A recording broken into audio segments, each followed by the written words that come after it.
কসাই বেটারা কত খারাপ, আর সুন্দর শান্ত ভদ্র গরুটারে তরকারি বানায় দিছে। কষ্টে আমি শেষ হয়ে যাইতাছি, কেমনে খাই তরকারিটা। তবে যত যাই হোক, ঘেরানটা কিন্তু মারাত্মক আইতাছে।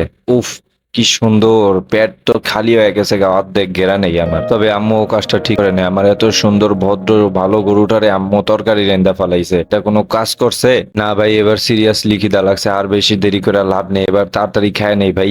আম্মু তরকারি অনেক মজা করে রাঁধছে, দেখেই বুঝা যাইতাছে। হইছে হইছে, বুঝছি, তোর নাটক বন্ধ কর। খা খা, বেশি বেশি খা, ঠুইসা ঠুইসা খা। খামু তো ঠিক আছে, তুই আবার কে? আমারে এখন চিনবি কেমনে? আমারে তো চিনবি না, কারণ এখন তো 3 বেলা গরু খাও, গরু গরু। ও মুরগা, ও আচ্ছা আচ্ছা, তুই এক কাজ কর, তুই কয়েক মাস পর দেখা কর, বুঝছস? চিন্তা করিস না। আমার আর দেখা করা লাগবে না, আমি এমনি অনেক সুখে শান্তিতে আছি বাচ্চা কাচ্চা লয়া। তুই তোর মতন গরুই খা, আমার ঘরে এখন শান্তিতে থাকতে দে।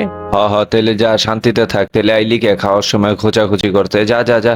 এ যা যা যা, যেমনে করে ভাগাই দিতাছস, মনে হইতাছে ভিক্ষা করতে আইছি। তা সারা বছর আমার ঘরে খাও, এখন আবার যা যা যা, গরু পায়া দেহমটা কতদিন খাও। তুই কিন্তু বেশি বিরক্ত করতেছস। দেখ, তোরে কিন্তু এখন আমি রান্না কইরা পরে গরু মুরগি এক কইরা খামো, তখন ভালো হইব। দরকার নাই দরকার নাই, তুই তোর গরুই খা, যা যা। আহ, কি সুন্দর ঘেরান, মনটা জড়ায় যেতেছে বারবার। এখন তাড়াতাড়ি কইরা খাই। তুমি অনেক খারাপ। আরে এখন আবার তুই কে রে ভাই? তুমি যাকে তরকারি রান্না করে খাচ্ছ ওইটা আমার বাবা, তুমি আমার বাবাকে খেয়ে ফেলেছো। এখনো খাই নাই, তুমি কষ্ট পাও না। কষ্ট পেয়ে আর কি হবে, তুমি তো আমার বাবাকে তরকারি রান্না করে ফেলেছো। তাও তো কথা না, কথা ঠিক আছে। আচ্ছা তুমি চিন্তা করো না, তুমি যাও গা।